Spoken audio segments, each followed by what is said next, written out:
Olá, bem-vindos! Começando aqui mais uma análise dos fatos, programa que esquenta para vocês notícias que importam no meio do seu dia, com muita análise e informação, já no finalzinho da semana. Tudo bem, Felipe?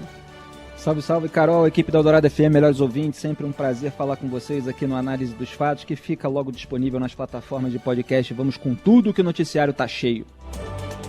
Vamos então às manchetes deste 4 de maio. Polícia Federal deflagra operação para prender quem não recadastrou armas e tem mandado de prisão em aberto. Inquérito vê cálculo político em fraudes nos dados de vacina do ex-presidente Jair Bolsonaro. E mais a derrota do governo na Câmara às vésperas da discussão sobre o arcabouço fiscal e a ode da diva americana Dionne Warwick e a Gal Costa. O que acontece no Brasil e no mundo. Análise dos fatos. A Polícia Federal faz operação para prender CACs que não recadastraram as armas. A Raíssa Mota tem informações.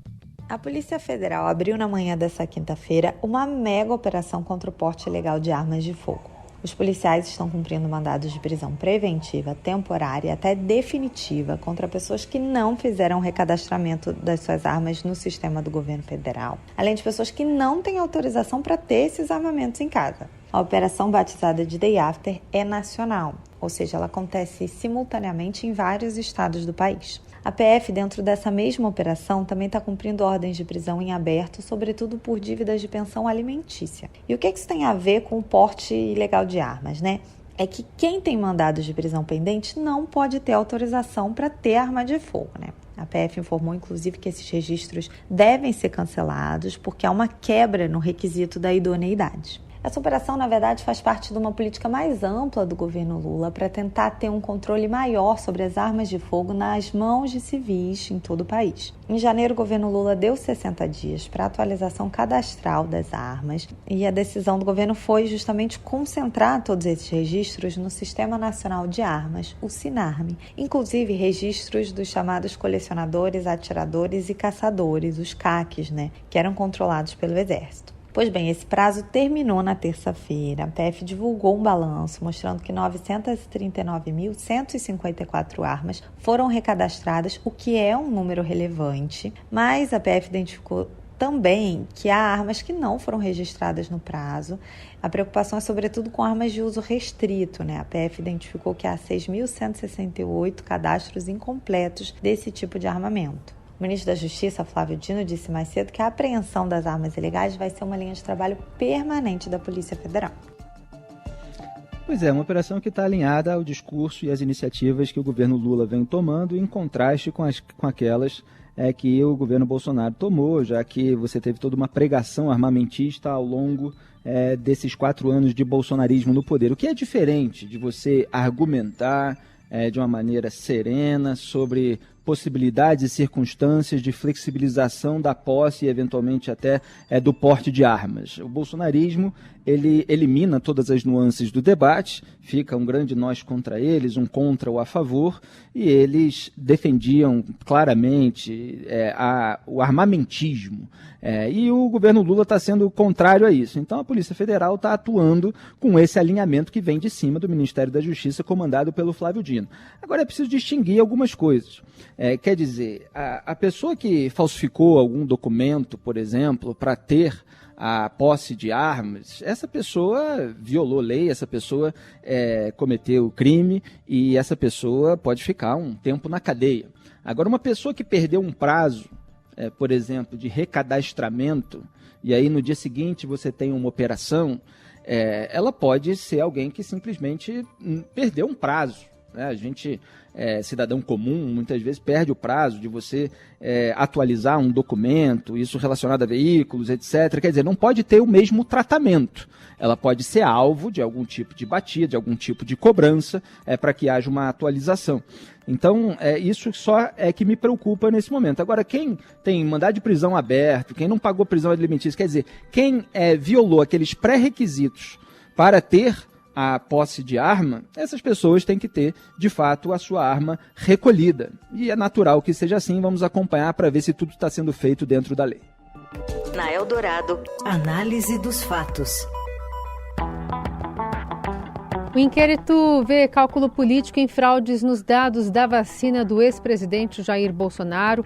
A gente tem as informações chegando de Brasília com a Júlia Afonso. Boa tarde, Carol, Felipe, ouvintes. Ao pedir autorização do Supremo Tribunal Federal para colocar a Operação Venire nas ruas, a Polícia Federal afirmou que as fraudes nos dados da vacinação da Covid-19 foram motivadas pela guerra ideológica travada pelo ex-presidente Jair Bolsonaro durante a pandemia. A conclusão aparece na representação enviada pelo delegado Fábio Alvarez Chor, da Coordenação de Investigações e Operações de Contra-Inteligência ao Supremo Tribunal Federal, em 18 de abril. O delegado da Polícia Federal afirmou que a recusa de Bolsonaro em suportar o ônus do posicionamento dele contrário à vacinação, associada a uma necessidade de Bolsonaro de manter esse posicionamento perante seus seguidores, motivaram uma série de condutas criminosas. A representação da Polícia Federal pediu buscas em endereços ligados aos investigados, incluindo na casa do ex-presidente em Brasília, e defendeu inclusive a prisão preventiva de 6 pessoas. Uma dessas pessoas é o tenente-coronel Mauro Cid, ex-ajudante de ordens da Presidência da República e braço direito de Bolsonaro. Ele foi o pivô da investigação. A PF chama o suposto esquema de estrutura criminosa e afirma que as fraudes teriam sido usadas por pessoas do círculo próximo do ex-presidente para burlar regras sanitárias impostas na pandemia. Ao mesmo tempo, manter coeso um elemento identitário do grupo em relação às pautas ideológicas. Nesse caso, era sustentar um discurso voltado aos ataques à vacinação contra a Covid-19. Para a PF, as suspeitas de fraude têm conexão com a investigação das milícias digitais, que se debruça sobre a atuação de grupos organizados na internet para espalhar ataques e notícias falsas. O delegado afirma também que as falsificações nos cartões de vacina são a materialização no mundo real de uma estratégia que busca ganhos ideológicos, político-partidários e financeiros. E o governador paulista... Rapidinho aqui trazer a informação do Gustavo Queiroz, Felipe, do governador paulista Tarcísio de Freitas, que silencia sobre essa operação da Polícia Federal contra o ex-presidente em lançamento de plano anticorrupção aqui em São Paulo. Gustavo. O governador de São Paulo, Tarcísio de Freitas, lançou ontem o programa Radar Anticorrupção, que vai atuar na prevenção, detecção e combate às irregularidades e atos ilícitos em todas as esferas da administração estadual. Foi apresentado pelo governador durante um evento no Palácio dos Bandeirantes e vai ser coordenado pela Controladoria Geral do Estado. A proposta do projeto é detectar principalmente casos de fraudes em licitações e desvios de recursos públicos. Isso vai acontecer por meio de um plano de integridade, o plano anticorrupção, a criação de um comitê de combate à corrupção e também a estruturação do registro de sanções e acordos de leniência. Os funcionários e servidores que quiserem denunciar supostos casos de corrupção também terão um programa de proteção de dados e mecanismos anti-retaliação para evitar que sofram sanções por terem denunciado alguma situação. Agora, o lançamento desse programa ficou bastante contaminado por ter acontecido no mesmo dia em que a Polícia Federal deflagrou uma operação para investigar suposta inserção de dados falsos no cartão de vacinação do ex-presidente Jair Bolsonaro, que, claro, é padrinho político do governador Tarcísio de Freitas. Durante o evento no Palácio dos Bandeirantes, onde haviam muitos prefeitos, deputados, integrantes do Ministério Público, da Controladoria Geral do Estado, o governador disse que era um dia de celebrar a governança e a integridade e falou que não vai tolerar a corrupção e quem for pego em caso de corrupção vai ser punido, segundo ele, exemplarmente. Uma estrutura para atendimento à imprensa, para que o governador pudesse realizar uma coletiva após o lançamento do programa, chegou a ser montada pela Secretaria de Comunicação, mas a coletiva não ocorreu. A avaliação é que o caso relacionado ao ex-presidente Jair Bolsonaro poderia recair no governador Tarcísio de Freitas. Tarcísio esteve com Bolsonaro no dia 1º de maio, na AgriShow, em Ribeirão Preto. Na ocasião, os dois foram bastante ovacionados, o ex-presidente elogiou a gestão Tarcísio e o governador também reafirmou a proximidade que tem com o ex-presidente durante a entrevista à Globo News, em que disse que jamais disputaria a presidência contra Bolsonaro e também afirmou ser bolsonarista e disse que Bolsonaro é um amigo próximo. Vale um destaque que a apuração da Controladoria Geral da União, que iniciou a investigação que agora culmina nessa operação da Polícia Federal, foi iniciada na gestão do ex-ministro Wagner Rosário, quando ele chefiava o órgão. Hoje, Wagner Rosário é o Controlador-Geral do Estado de São Paulo e o coordenador do projeto anticorrupção lançado por Tarcísio. Muito bem, o bolsonarismo com os seus fraudadores, rachadores, funcionários fantasmas, milicianos, invasores, depredadores, golpistas, negacionistas, faz a festa do governo e da ala chapa branca da imprensa, que aproveitam para focar exclusivamente nessas trapaças, enquanto Lula alopra no poder. Quer dizer que ainda haja lideranças querendo que a família Bolsonaro permaneça à frente da direita brasileira. É lamentável que não consigam enxergar todo o desgaste que fica para esse campo político e ideológico, principalmente entre o eleitorado moderado, independente. Quer dizer, você pode manter uma base engajada, mas você tem dificuldade na hora de vencer uma eleição nacional, como foi essa última eleição em que Bolsonaro acabou derrotado para o Lula. Em relação aos aspectos dessa investigação, olha, foi dito muitas vezes que o Bolsonaro, como então presidente, não precisava de comprovante de vacinação para entrar nos Estados Unidos. Já há uma certa contestação a esse elemento, porque você tem lá regras do Centro de Controle e Prevenção de Doenças dos Estados Unidos, o CDC, na sigla em inglês, dizendo que os únicos grupos livres dessa exigência, que estava em vigor desde 2021, são pessoas com visto americano do tipo A1, que é referente a chefes de Estado, mas com viagens diplomáticas ou oficiais de governos estrangeiros. E há uma discussão sobre se Jair Bolsonaro estava enquadrado nesse aspecto, já que ele não foi para nada específico, a não ser a sua fuga, o seu medo de investigação, de ser alvo de alguma operação, a partir do momento em que perdesse o foro privilegiado com o fim do mandato. Mas, fora isso, os assessores não precisavam, né? Os assessores, não tem discussão nenhuma, eles precisavam mostrar o comprovante de vacinação. Então a gente está tratando de pessoas que preferiram cometer crimes de fraude, se a gente julgar, evidentemente, pelo relatório da Polícia Federal, pela decisão do Alexandre de Moraes, do que tomar vacina. Eles preferem fraudar cartões de vacinação em vez de tomar vacina. Chega a esse ponto, o negacionismo e esse lado de trambiqueiro aí, que faz parte desse universo bolsonarista. Aí você tem o Mauro Cid, que foi para lá também, que usou celular do próprio Bolsonaro, celular que foi apreendido. Vamos aguardar aí também essa questão do passaporte, porque havia a ordem do Moraes para apreender o passaporte, não encontraram.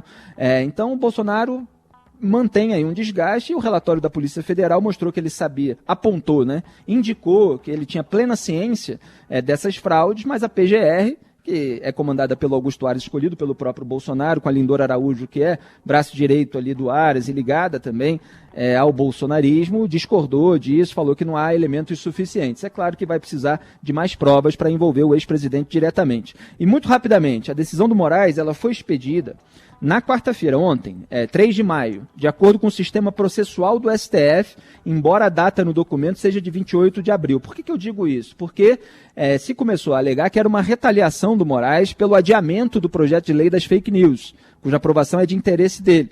Então, na verdade, a decisão dele foi tomada mesmo na manhã do dia seguinte. Só que tudo estava pronto antes e tudo é muito minucioso. Para quem quer que tenha lido os relatórios da Polícia Federal, etc., você vê que houve uma grande articulação para inserir dados falsos ali no Sistema Único de Saúde, entre outros. Então, o pedido da PF de prisões e buscas é de 19 de abril, é de muito antes da questão do projeto de lei. O parecer da PGR, com algumas discordâncias, é do dia 21, é do 4. Então essa narrativa não se sustenta. Pode ser até que o Moraes tenha esperado passar a votação no Congresso para então determinar essas medidas que eram necessárias, né? Claro que a gente poderia avaliar ponto a ponto, mas em termos gerais eram necessárias porque a investigação foi de fato minuciosa e comprovou ali uma grande articulação vexaminosa. Na Eldorado, análise dos fatos. Seguimos com a análise dos fatos para falar agora sobre o Legislativo. Na primeira grande derrota do governo Lula no Congresso, a Câmara dos Deputados aprovou nesta quarta, por 295 votos a 136, um projeto que derruba parte dos decretos que alteram as regras de saneamento editados no início de abril pelo presidente. Agora o texto segue para votação no Senado. O projeto atinge normas que deram sobrevida à operação das estatais de saneamento. O movimento foi articulado por aliados de Arthur Lira, como o deputado Fernando Monteiro, que é do PP, e pela oposição também.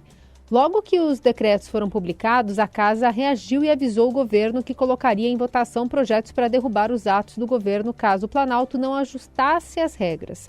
No início do mês também passado, Lula assinou 2 decretos que modificam o marco legal do saneamento e abrem caminho para que as estatais e estaduais continuem operando os serviços de água e esgoto sem licitação, quebrando assim um dos fundamentos da lei sancionada em 2020, que prevê justamente aumentar a concorrência e melhorar a qualidade da infraestrutura.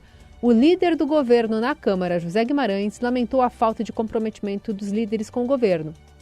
Isso nos leva a refletir sobre as relações aqui dentro, a relação que os líderes que estão encaminhando contra o governo têm com o governo.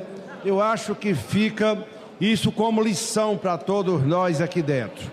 É um recado evidente que por várias razões, essa decisão que a maioria dos líderes que participam do governo estão encaminhando contra o governo, fica registrado aqui. Isso não é ameaça, é apenas uma declaração de que nada mais importante do que você ser transparente, você ser do diálogo, e acho que esses líderes foram intransigentes a não dialogar com o líder do governo para votar essa matéria terça ou quarta-feira. Mas já pensou? Eu nunca vi isso aqui no parlamento. A colunista Vera Rosa escreve no Estadão de hoje que a derrota do governo reflete não apenas a dificuldade enfrentada pelo Palácio na articulação política com o Congresso, mas uma disputa no PT pelos rumos do 3º mandato do presidente Lula. Bom, essa declaração do José Guimarães, ela tem aí um nível alto de sonsice, né? Porque ele está reclamando que os outros não foram transparentes, diálogo, não dialogaram, foram intransigentes, etc. O governo que quis fazer essa mudança no marco do saneamento por decreto. E houve, inclusive, eu vou fazer aqui o raio-x, um prazo para o governo estabelecer modificações, quer dizer, o governo veio tentando se impor e tomou uma bordoada. Vamos detalhar essa história. O ministro da Casa Civil, Rui Costa, é o pai desses decretos do governo Lula que alteravam as regras do marco do saneamento aprovado no governo Bolsonaro. Aliás, uma das poucas coisas decentes que vieram durante esse mandato bolsonarista. Quando era governador da Bahia, onde emplacou o sucessor Jerônimo Rodrigues, também do PT, o Rui Costa lutou contra essa medida, mas não conseguiu evitar a aprovação. E ele tem um interesse específico, que é a mudança no marco beneficia a Embasa, que é a empresa baiana de águas e serviços, que atualmente fornece o saneamento básico de Salvador com um contrato vencido. Essa companhia estadual vem sendo alvo de críticas do prefeito Bruno Reis, que é da União Brasil, já vou falar inclusive dos votos desse partido, porque a capital baiana representa cerca de 50% da receita da estatal, mas não conta com os investimentos na mesma proporção, segundo ele. O Reis reclama de córregos e canais que correm a céu aberto, principalmente em baixadas e vales, rede de água e esgotamento que rompe com frequência, falta de abastecimento em diversos bairros que chegam a ficar 3-4 dias sem água.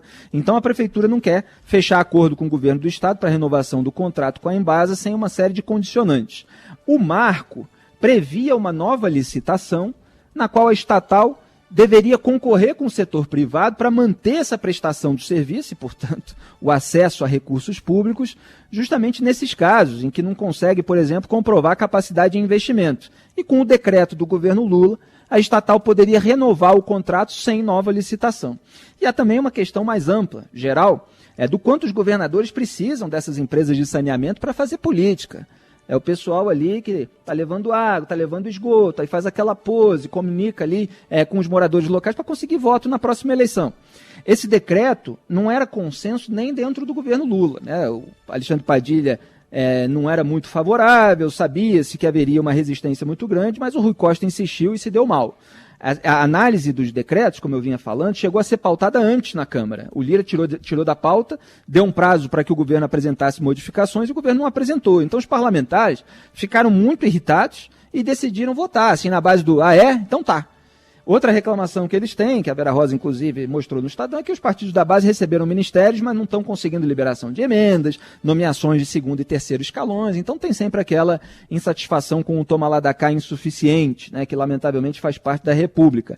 Resultado, derrota do governo, com votos contrários na própria base, União Brasil foi unânime, 48-0 contra os decretos. MDB quase todos contrários, 31 de 32. PSD, 20 a 7 votos apenas.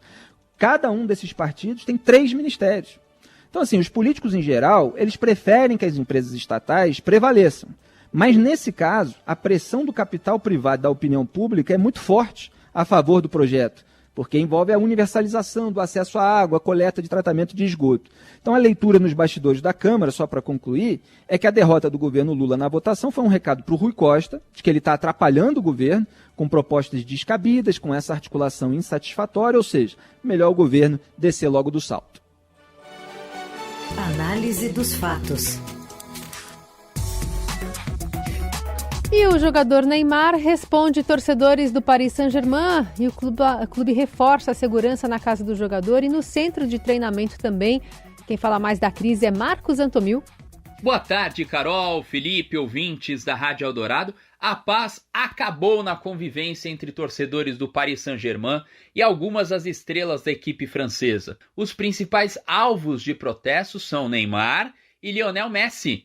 Os ultras, como são chamados os torcedores organizados na Europa, querem a saída de ambos do clube parisiense. Messi tem caminho facilitado. Seu contrato acaba agora no meio do ano, não faltam clubes de olho no melhor jogador do mundo. Já Neymar tem vínculo até 2027 e não é prestigiado pelos grandes clubes europeus, os únicos capazes de arcar com o salário milionário do brasileiro. Neymar, que está afastado desde fevereiro por lesão, respondeu às ameaças dos torcedores do PSG com uma publicação nas suas redes sociais. Abre aspas para Neymar. Não deixe as pessoas te colocarem na tempestade delas. Coloque-as na paz. Fecha aspas, foi o que escreveu o Neymar. Os ultras do PSG se mobilizaram sob o seguinte slogan: Paris é para nós, para sempre e por muito tempo. Messi foi o primeiro alvo dos insultos que se acentuaram após o craque argentino viajar sem o consentimento da diretoria para a Arábia Saudita. O Messi é embaixador do turismo saudita. O atacante, que foi já eleito 7 vezes melhor do mundo, foi suspenso das atividades do PSG por 2 semanas. A equipe parisiense decidiu reforçar a segurança, sobretudo no seu centro de treinamentos e em frente às casas de Neymar, Messi e Verratti. Os insultos e as intimidações começaram depois da derrota para o Lorient por 3-1, a terceira do clube parisiense nos últimos 4 jogos em casa. O próximo compromisso do PSG pelo campeonato francês é no domingo, às 15h45, fora de casa, contra o Troyes.